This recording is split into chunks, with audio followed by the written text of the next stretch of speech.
like it's literally, this video, like literally, I'm gonna have to say a prayer for Mason Rudolph right now. Just a moment of silence. And make sure you hit the like and make sure you hit the subscribe button. And after that, let's have a moment of silence for Mason Rudolph. All right, because the title is what it is. From what? From the executed to the passed over to the anointed one. That is what he is right now, the anointed one, the savior, the guy that's got to come in to save the day. And the coach is still kind of teeter-totting and flip-flopping on it. But this is a fan base who pretty much, there was a whole duck cult.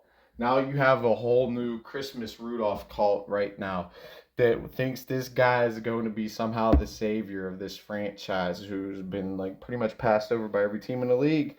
Like straight up, like he wasn't even signed and we just signed him late to the party. And now he's going to be the franchise quarterback. Like I just hope, you know what I mean, he can at least go out with a bang. You know what I mean? He deserves it. He definitely does deserve it. Like I didn't think we should have drafted Kenny Pickett in the first place.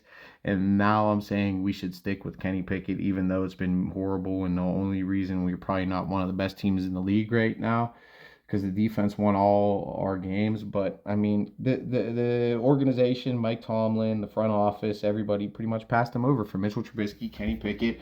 Like I'm gonna keep making videos about this shit, bro, because like I was like dead set on keeping Mason. He had 1 year left on his deal.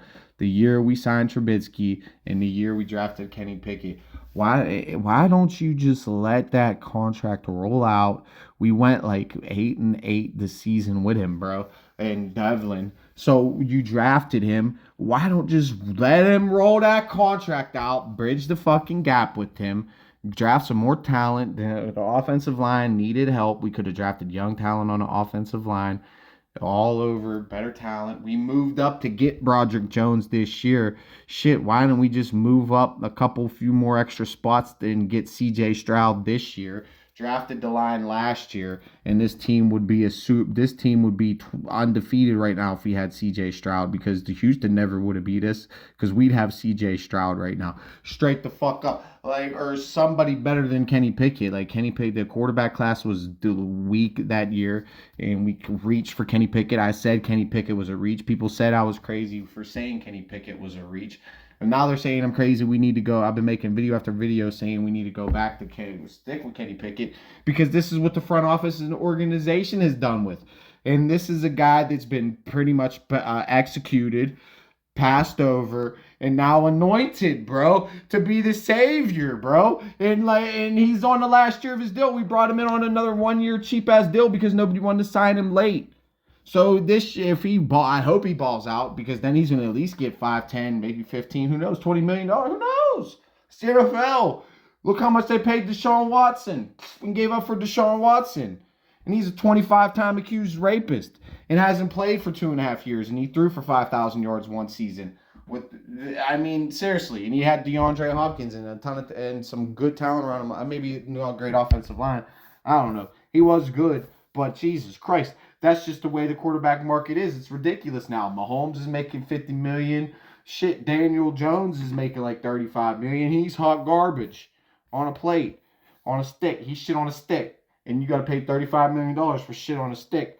So Mason goes in there with that cannon and that air raid offense that I wanted. I thought could have been a good. And then even if it wasn't, okay, we go 8-8. And then we move forward.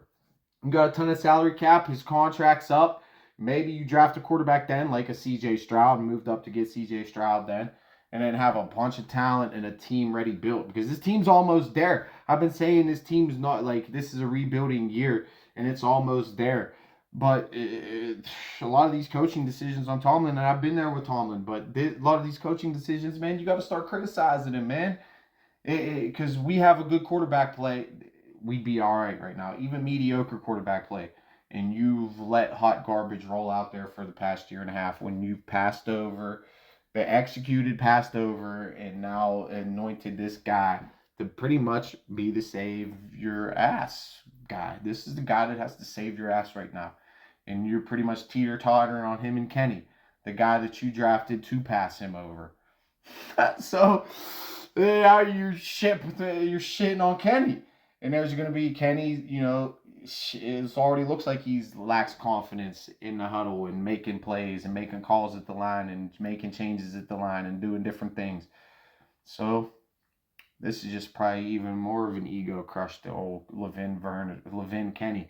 That's what you just call him now, Levin Kenny, because that's the only commercials it looks like he's going to be getting. The Levins might even cut this. Say, we got to get Phil Bork or somebody else, or I don't know, but no more Kenny. We're gonna get Mason on the line, and he'll do a Levin commercial next. So I don't know, man. We'll see what happens, bro. But this is going to be such a big story, man. If he wins, he's the anointed one. Rudolph ride the sleigh, blah blah blah. And Tomlin looks like a genius. And then if he loses, I mean, look, oh man. And then Kenny's still sitting on the sidelines, and then you go back to him 1 week left in the season against Baltimore, and let him get destroyed and ate alive by that defense, I guess. One last game, say, you're my guy again. Go out there and get destroyed by Baltimore. And then you're not my guy anymore. It's your fault again. So in Canada, there's a lot of scapegoating, and that's a theme in a lot of Facebook groups. Tomlin the scapegoat, scapegoat, excuse after excuse after excuse, injury after injury, locker room drama after locker room drama after locker room drama. It's getting old at this point. Man. And, say the grass isn't always greener on the other side, but it's looking a lot greener with Kenny or with Mason. Look real shitty with Mitch, so I don't know. It's Mason mania, baby. And it looks like that's what it's going to be against Seattle. Air it out type of offense we're going to be looking at. We'll see. I don't know. Is Mason going to guide this sleigh to the playoffs? It's looking like he's got the chance and the opportunity.